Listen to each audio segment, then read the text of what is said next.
राजे भोसले. आजही आमचा आत्मा या महाराष्ट्रात भिनभिनतोय. जसे आम्ही तुमच्या मनामनात आहोत तसे तुम्ही सुद्धा आमच्या नसानसात आहात. तुम्ही आजही आमची जयंती साजरी करता. छान वाटतं. आमच्या नावाचा जय जयकार करता तेव्हा आनंदही होतो. पण एवढं केलं म्हणजे झालं असं तर वाटत नाही ना तुम्हाला? तुमच्या बघण्यात असणारे फोटो मधले शिवराय तुमच्या लग्नात कधी असणार आहेत? तुमच्या पुस्तकामधले छत्रपती तुमच्या मस्तकात कधी बसणार आहेत? आम्हाला सांगताना मोठा अभिमान वाटतो की आम्ही शहाजी राजांच्या घरात जन्माला आलो. जिजाऊ मातेने आमच्यावर उत्तम संस्कार केले. उमासाहेबांनी जर आम्हाला असं घडवलं नसतं तर आम्ही देखील कुणाची तरी गुलामीच केली असती.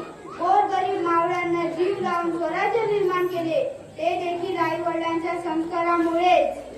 घराघरात उमासाहेबांप्रमाणे जिजाऊ तयार होतील तेव्हा शिवराय देखील जन्माला येतील आणि ते महाराष्ट्राला नवा आकार देतील. पण त्यासाठी तुम्हाला बदलावं लागेल. या मराठी मातीवर जीवापाड प्रेम करावं लागेल. कशासाठी केलं होतं आम्ही स्वराज्याचा हट्ट?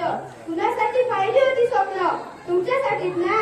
मग काय आजकालची छोटी मुलं मोबाईलवर गेम खेळत राहतात. आम्हाला वाईट वाटत नसेल?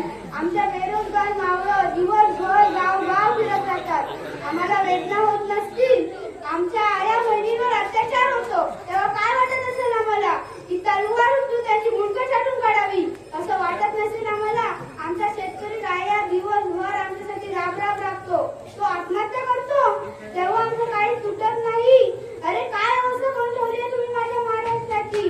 होय, आम्ही शिवाजीराजे भोसले बोलतोय आणि तुम्हाला सांगतो जाती पाती धर्मात भेदभाव करू नका.